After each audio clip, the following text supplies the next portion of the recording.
Hey guys, Jake Carlson here, host of the Modern Leadership Podcast. Are you ready to focus on amplifying your leadership superpowers? Let's go! Hello, my friends and fellow elite achievers. Welcome to Modern Leadership. Thanks for being a part of the tribe. You are awesome. This past week, I joined a new gym. After running around the world last year, I felt it would be a good idea to get dialed into a consistent workout program. All right, truth be told, my wife felt it would be a good idea for me to have a consistent workout program. And as part of the onboarding process, I got to sit down with a trainer, and he spent about an hour and a half telling me all the ways that I could be better nutritionally, physically, and even in some cases, mindset, reducing some of the stress, I guess, that I have in my life. I have a lot of work to do. But I came away from the session motivated to get started. You know I love self-improvement, goal setting, and accountability. And like you, I want to be the best that I can be. And that is why I'm so excited to introduce this week's inspiring entrepreneur, Christie Garcia. Christie is a leadership coach and the founder of Mindful Choice. She works with men to help them maximize their impact, improve their relationships, and be more successful at both work and home. She believes good men can become great by making 1% personal improvement every day. And you know how much I love good to great. Christie is the organizer of the Manifesto Adventure Retreat, a life-changing adventure experience that challenges men mentally, physically, and emotionally. And we're going to talk about that a little bit. And her list of clients includes Airbnb, Oakley, Twitter. Pretty impressive list. Christie, it's great to borrow a little bit of your time. How are you today? I'm great. Thanks for having me on, Jake. Well, it's great to have you. And by way of introduction, what did we miss in that bio? You covered a lot of it, actually. I would say the latest thing that I've got going on is this new manifesto retreat that's launching in May. Other than that, it's all summed up in just being that 1% better every day, whether it's with interactions with people, at work, home, whatever it is, there's an area of improvement for every single one of us. Well, and as we go through your list of clients, and I see Airbnb right there at the front, and we just over the last year spent 300 nights in Airbnb, and I think it's really cool that you've got this background working with such tremendous companies, but I wanted to ask you how you got into the business of helping men. It's such a good question. It seems to be the most common one I get asked these days as a female targeting men. But, I think over the last 7 years, I started my coaching business and worked within the corporate arenas and these fast growing startups, Airbnb, Twitter, like you said. And what I was finding is that within these organizations, I was the individuals that were choosing to work with me tended to be men. So I kind of evaluated my list of clients, and 95% of them actually were guys that were choosing to work with me. So kind of looked into what I was doing and what my style was and what my message was, and really realized, I think one, I tend to have more of that masculine energy that's very direct, very task-oriented, results-driven, that sort of thing. And so being able to connect in a very straight, direct way definitely resonates with my customers. But I also think being able to hone in on the male ego is one of my true gifts, being able to just nail it immediately and help them recognize their unconscious behaviors quickly and efficiently. And that keeps them coming back for more. So that's kind of how it all started. And then this last fall in August, I committed to saying, all right, we're going to build a very specific men's program that's no longer built in the walls of the corporate arena, but put it out there in the world that's focusing on just the everyday guy that has family and work and trying to find balance and trying to find all these amazing things that we all look for just to find happiness and live the life we really want. And as you look back over kind of your development as a leader and as a coach and as an entrepreneur, was there something in your past that kind of gave you the skills or this mindset that kind of helped you into this niche? I think there's probably a lot of different arenas. I don't think there's one specific example. I think the biggest thing I would say is my parents got divorced when I was in high school. My family, we kind of grew up in a small town, and it seemed at the time of childhood that we lived this picture perfect life. And then our parents got divorced. So it was like, whoa, hello, welcome to adulthood. Yeah. Life is not perfect and things don't always look as they seem. And so being able to really analyze that at a young age helped me recognize a lot of things about my own life. I also lost my two grandfathers within 3 years. So my parents got divorced, and then my grandfathers passed. And so I think being able to reevaluate how those men played a role in my life and also in my mom's life and my grandmother's lives, and being able to recognize like, wow, men are really, really important to our society, obviously. But I think in a way that sometimes the roles are changing. As you know, the women's movement that's going on really helped me to evaluate where we're serving women and really pushing them forward and giving them a voice and giving them power and strength, especially as a girl growing up in that women's movement. And now watching it today, I think the message has changed for us in my generation, but not necessarily the actions have changed. And so being able to now give the voice back to the guys, I think there's a lot of really good men that we're missing out on right now. And being able to recognize the relationships that I had to grow with my dad. He didn't have the emotional availability and the tools to necessarily communicate and grow with me as a female. And then I get into a business role, so he definitely was my mentor on the business side of my personal growth. But as a person and as a human, he didn't really know how to support me on the emotional side. And so over the years, I was learning what I needed, and I kind of helped him adapt to what he needed to give me. And so now I want to be able to give these tools back to the men of today. The generations are that's raising kids today truly are active parents. They want to be involved, but they don't necessarily have the tools, just as our parents didn't. They only know what they know. And so being able to give them some of that emotional awareness, how to communicate when things get tough, how to stand by and be grounded when life is hard. I mean, that's really that masculine energy that the world needs more of right now. And it may not be that they don't have the tools. The tools are out there. The opportunities out there. It's a matter of understanding and, I guess, taking down that ego a little bit and using or employing the tools. Now, one of the things that you said that I think is important for us to make sure we understand as listeners of the podcast, and that is, before you did all of this, you really looked inside yourself internally. You did this self-understanding. You reevaluated or you evaluated what was important in your life, and you set this course in this direction based on what you believed in and what you saw out there in the world. And I love the direction that this episode is going. I think it's kind of one of those conversations, though, that's a little bit thin ice. We got to be careful as we walk on it, because I, as the parent of a couple of daughters, and you as a female, I don't think what we're saying is that we want to not give opportunity to females, not give opportunity to women, because certainly there's so much opportunity that we want to make sure that I want my daughters to have everything. Like, I think that they can do anything that they want. But what Absolutely. We're seeing in the work environment is this real strong, concerted push, this intentional push to allow women to have these experiences and to grow in these roles. And I think what I hear you saying is that we may be doing that to some detriment of the role men are playing in the workforce. Is that what I'm hearing? Yeah, I don't even know the words detriment. I think it's confusion. I think, like you said, women can absolutely do anything in the world today. We have been raised to know that we are smart, confident, and capable. And that's, I think, what I love the most about today's women's movement. There is a voice that's never been heard by women before that's coming out today in a different way than it ever has. And it's really cool. And I think actually what's really cool about it is that for the first time, we have this support by the men in our lives, because they're getting to hear more vulnerability versus just the fight, and I think that's what's really cool. And so there is this level of support that guys are giving women in their lives, whether it's their mother, whether it's their sister, whether it's their friends or wives or partners. There's this overwhelming amount of support that says women can do it.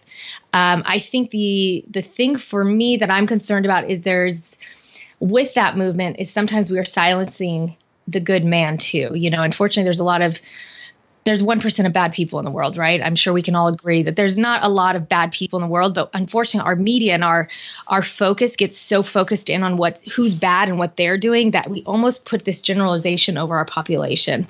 And I find it to be very unfortunate because we are silencing the good man's voice, the one that can partner with us, that can help get those women to the top, that can help, champion the daughters and the mothers in the world. But without them, we are almost doing what men did to us 50 years ago, right? And so I'm a big believer that we have to have both players in the game for our world to actually get better than where we're at right now. And the only way to do that, women seek out different help than men do. It's just they talk about their feelings. They'll talk to a therapist. They'll go to yoga. They'll meditate, right? They'll find something. If they're not feeling good, they're going to get curious and figure out why. Men, on the other hand, they don't really know how to do that. And like you said, there are tools out there. Absolutely. I don't know how easily accessible they are to men, again, because men don't go out and seek them out. And do you think that has to do with ego? Do you think that's something internal in men, culturally? I think absolutely. But I think women have just as big of egos. They just look different and they sound different and they have different motivators. But I also believe, there's egos involved. And I think there's a point of fear, right? Emotions are scary. And when you say, oh, I'm not emotionally available, a guy will say, yeah, I am, or I'm fine, or I'm self-aware, but this guy's not, he's a jerk. But at the end of the day, we can all be jerks. And so, what I really want to be able to offer is be able to bring a platform that shows all these tools that are available to guys and make it approachable. I think part of it sometimes gets very intimidating because of that ego, right? If you're not self-aware of the ego and you're unconscious, it can easily take you down. And all of a sudden you need to be fixed, or you're broken, or something's wrong with you. And I think a lot of times, unfortunately, where some of the messages that are out there today that are paralleling with some of this women's movement is that, masculinity is bad. It's toxic. It's some of these words that I think get some of these guys to go, whoa, if I face that, maybe something's wrong with me, or maybe I'm bad. And I think that's where there's the fear around doing this work that can help them be better. But it's kind of Pandora's box, right? Whenever we start doing self-improvement and development, there is some darkness that we have to explore. Yeah, and the only way that we can really get to the root of what's going on, the only way we can really understand and start the healing, growing, learning process is to kind of dig down into those vulnerabilities and those sensitivities and really get to the bottom, really get to the real underlying cause. I think this is a fascinating conversation to have with you, Christie, because I think if there was a couple of guys, me and another guest that was male having this conversation, I don't think it would resonate with the audience as well as having someone from the opposite perspective saying, look, this is what I'm seeing as well. And one of the things that you talk about is this confusion of masculinity in the world today. And I want to dive into that a little bit. Yeah, I think a lot of times we confuse masculinity with men. I look at masculinity, yes, we need masculine men in general, but if you look at women today, there's a lot of masculine women. I consider myself a more masculine woman than a feminine woman. Well, let's define masculinity. Yeah, what's masculinity? So, when I use it in the term of masculine and femininity, I look at it more of a trait, an energy, something that we bring to the world based on how we show up. And I look at it as a balance. Masculine energy to me is more of the direct, results-oriented, task-oriented focus, groundedness that, they weed through the drama. They were able to see clearly and stay calm under pressure. So that to me is the positive traits of a masculine person. The toxic masculinity that they're talking about, I think we all can be that, whether you're a female or a man. The toxic masculinity, yes, it can be that loud, obnoxious, arrogant, abrasive approach to life, which is all fear and insecurity driven. So most people show up under that with more of that reactive ego when they bring that masculine energy and it's being overused as a strength And so now it's turning into this weakness. So the power of masculinity is so strong and the world needs more of it. There's so much drama in the world today. And our media and our communities just thrive on it. And so we're feeding this drama more and more and more, versus just stepping back and getting that higher level vision and perspective of what's actually happening and stop focusing on those small minute details that are just drama. So I think that's where the masculinity is really something that we need to embrace more of, both male and female. And as we look at leadership today, we look at community, work communities, and we see the leaders starting to emerge. And if you look historically, those who were driven to the top of the chain were very, in the old definition of masculinity, they were very masculine, right? They were abrasive. They were take control. They were lead from up on the second floor where they could look over their minions and tell them what to do. Leadership today is changing, and that's why we talk about modern leadership, and that's why the podcast is called Modern Leadership. And I think what I hear you saying is this change in masculinity is really a change in leadership. And so could I have you talk about that a little bit and how this change in the definition of masculinity affects leadership? And by the way, I'm talking about male and female leadership, not just male leadership. Absolutely. And I love that you clarified that, because I think that's the epitome of what we're going through right now. Modern leadership is a new thing. It is absolutely what we're hungry for. And it is changing that power-driven, success-oriented I mindset, who is willing to do whatever it takes to get to the top. And I think women played that game just as well as men did in the 80s and 90s. But it didn't work. I think what we realized is that it became the corporate America that had no humans running it. It was, the bottom line is the bottom line, and that's really all that matters. And unfortunately, humans are involved in the picture. And so that's where that masculine energy is changing. And, we need the strengths of that masculine energy, which is, results, and you have to have success and you have to have a bottom line. But there's also this balance of that feminine energy where you get the empathy, you get the caring component, you get the, I need to take care of people in order to have a successful team. A leader that's just running on the masculine side of the chart is going to be at the finish line, most likely by himself. They'll be at the finish line, they'll be first, but they're not going to have this, team behind him saying, yeah, he's awesome and I can't wait to follow him again, or her. Where if you balance it with that feminine energy, now you've got motivation and inspiration and the leader that encourages you and develops you and grows. So when they win, you win. Everybody's winning on the team and everybody is collaborating and feels a part of the accomplishment. And so I think that's where really finding modern leadership in every single one of us is having that balance of knowing when to make the rules and when to hold people to them, and knowing when, the people need to come before the outcome. And I think that's where we as a society, if we can all start seeing more of the outcome and the alignment around it and really having empathy for people's perspectives and people's roles in the world, and understanding that no matter how different we are, at the end of the day, we all want to be happy. We all want safety. We all want to be healthy and be taken care of by ourselves or by our family members. And so I think being able to see that bigger picture, that visionary place from no ego perspective, but just we all matter. We all need to go along to get along. We all need to play the same game to make sure we're getting the bigger results that we all thrive for.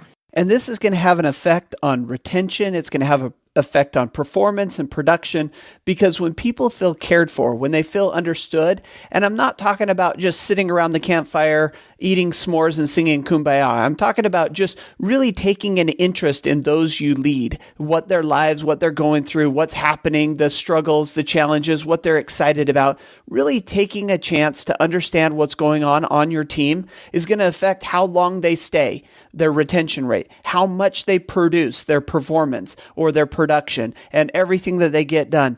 Now, Christie, I want to change gears just a little bit here, because we talk about good to great. I love Jim Collins' Good to Great, and I want to become a great man myself. In fact, I want to focus on becoming 1% better every single day. In fact, it would only take me 100 days and I'd be 100% better. I could double my performance. So what are some things that I can do to be 1% better today? I love that question. And I think I came up with the 1% better every day after I started working with my clients. And, I would hear time and time, I don't have time for this. I don't have time to, invest in these relationships or invest in X, Y, and Z. And I finally got to be, this doesn't have to take time. It doesn't have to be a lot of work. Personal development is part of living and it's part of our journey. So when you can just be conscious enough to say, I want to be 1% better today, whether it's with your kids, whether it's with your team, whether it's trying to close a sales with a new client, it's how do you get to be 1% better? By taking consciousness and mindfulness. So being aware enough to say, where can I be better? I think that is the first and most important place to start is where can I actually be better? Who can I improve a relationship with? Where can I have a stronger impact? So how can we do that? Let's dive down into that a little bit because I agree with you. Consciousness and awareness has got to be the starting point for us to get better, for improvement. And so what are some of the things that we can do to be more aware internally within ourselves of the surroundings around us, our family, our work, all that? I think the biggest part is ownership, sitting back, no matter what you do, whether you're walking into a gas station, whether you're sitting at the dinner table or, in a boardroom, being able to sit back. And our first reaction to most things is judgment, right? We judge what's going on around us, why something didn't happen, whose fault it may be. And so being able to sit back and say, what's my part? I believe that every single one of us play a part in everything that happens in the world, whether it's 1% or 99%, we all play a role. And being able to own your percent of the problem allows you to then be 1% better next time. So, an example could be, you're in a conversation with someone at work and they get defensive or start saying, well, you didn't tell me that, or you didn't do this, or blaming someone else, being able to stop and say, well, where did I not instruct them? Where did I assume they knew how to do something? Where did I, assume that they were working on the project when they had 15 other things on their plate and that my project got dropped? Where could I have, followed up or created, a timeline or, set up a 5-minute check-in meeting if it was a 5-week project, every day or every other, day, whatever. So again, I think it's really taking the ownership with your family. There's so many times I'll hear when people get divorced or are fighting with their spouse, well, it was her fault, or, it just sideswiped me. I had no idea she was having an affair on me. And every time I hear that, I just cringe because you just want to say, how did you not know that?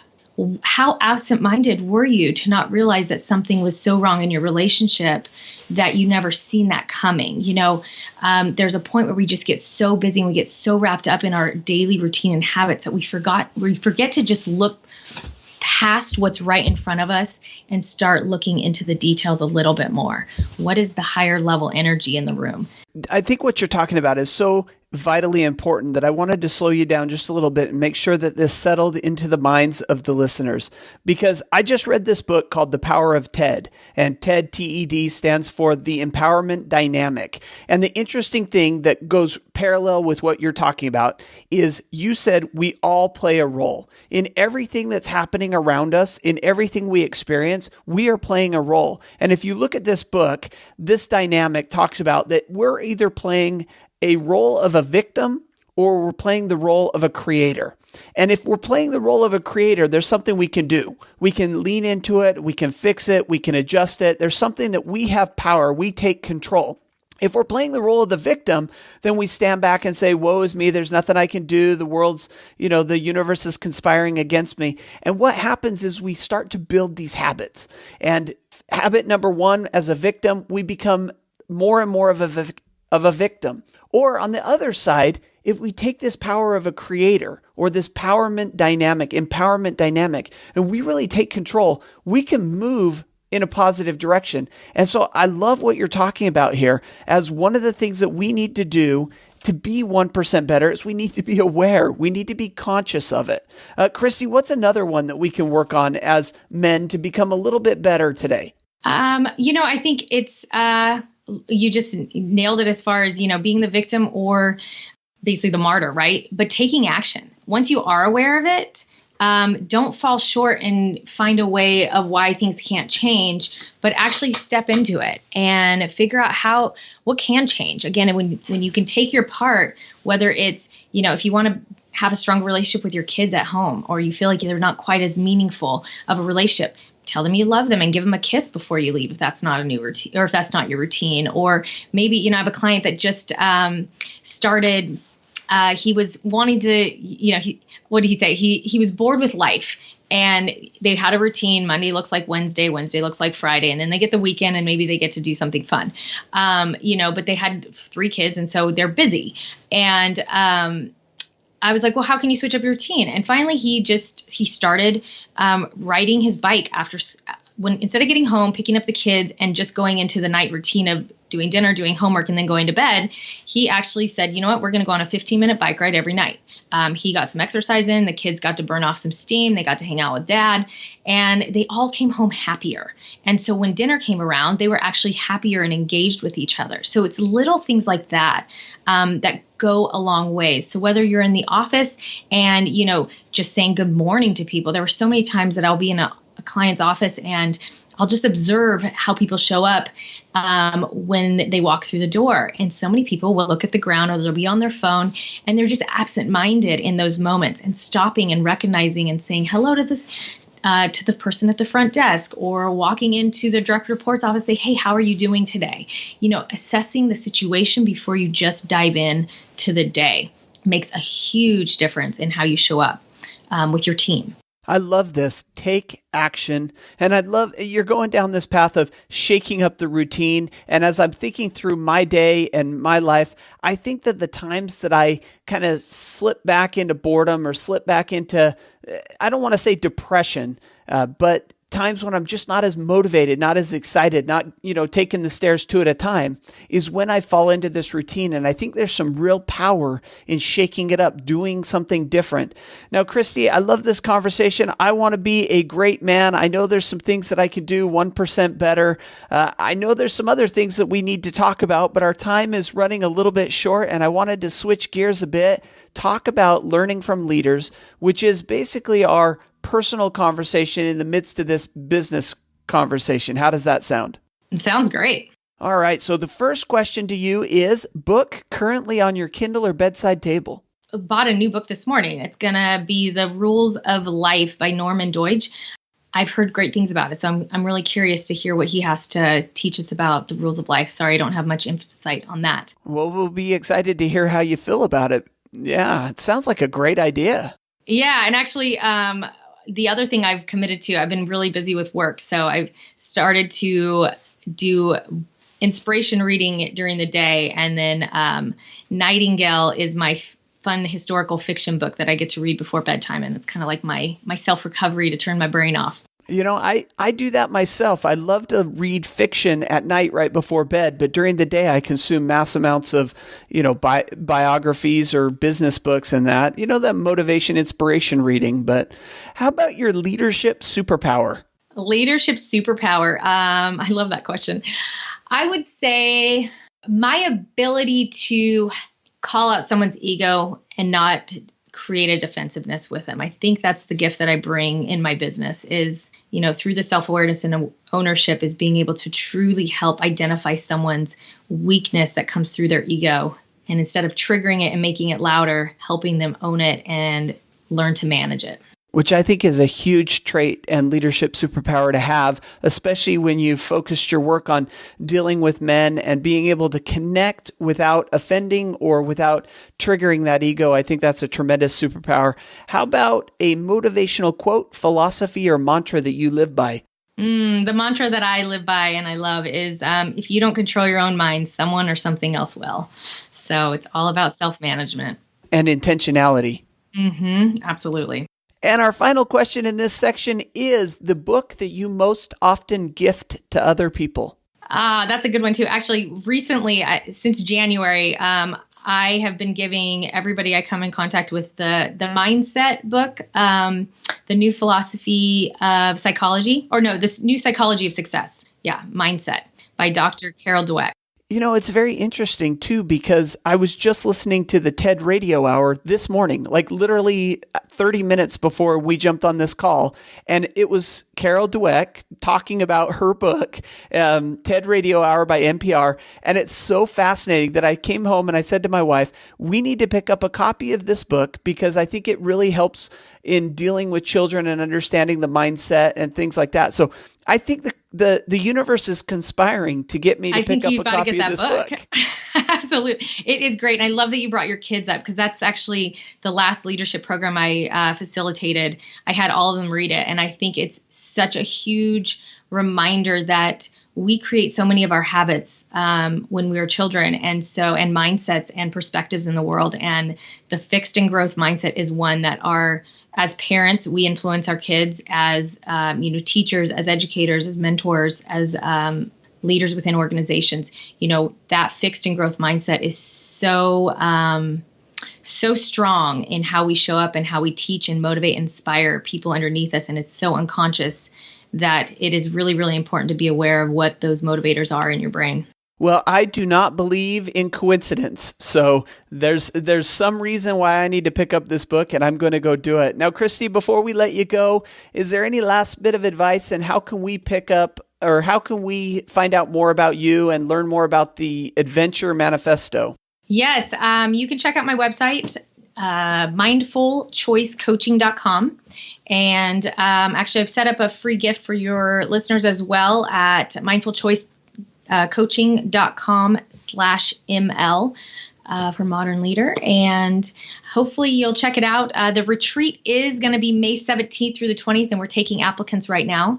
It is a limited space. So if you have any interest in learning more, definitely check out my website and send me over a message so we can get you on the books for an interview.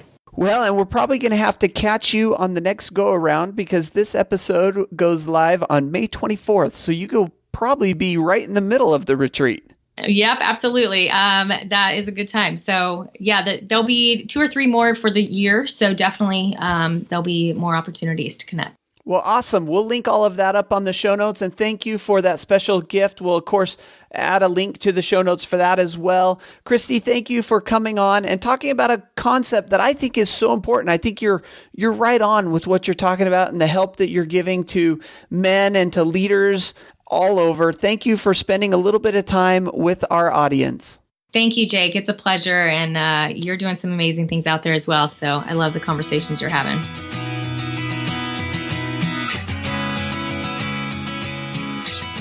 Well, my friends, big thanks to Christie for coming on the show and talking about a topic that I really think this is important. I think this is a conversation that we need to be having in our society. And I know that somewhat it can be a little bit of a thin ice conversation. We got to be careful because as a parent of 2 daughters, I'm not trying to stop the progression of what they are able to do. I want them to have everything that they're going after. And I believe that they can hold any role, take any job, do anything that they put their minds to. At the same time, I think men need to step up and do their role as well.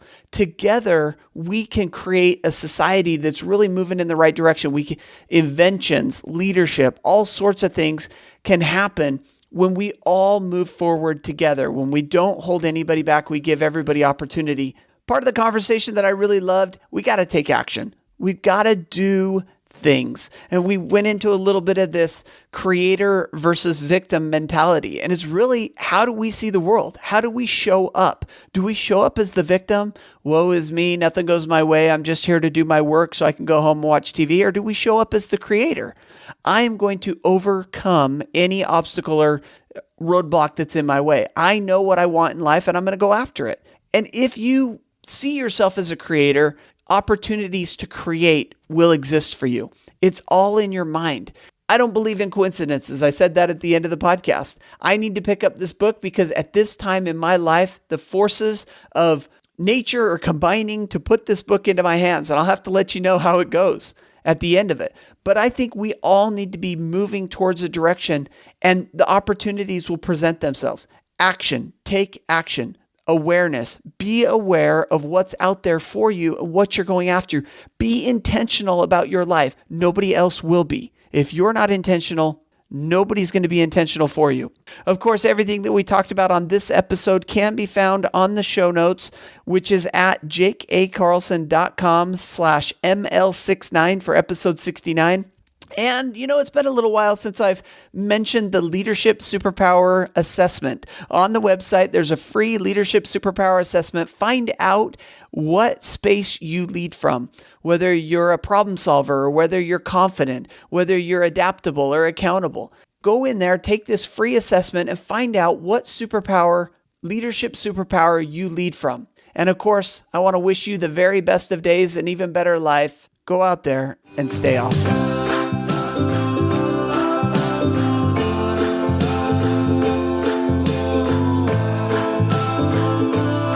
Thanks for listening to the Modern Leadership Podcast. You can find me on Facebook at Speaker Jake, on Twitter at Jake A. Carlson, and of course the website, jakeacarlson.com. See you there.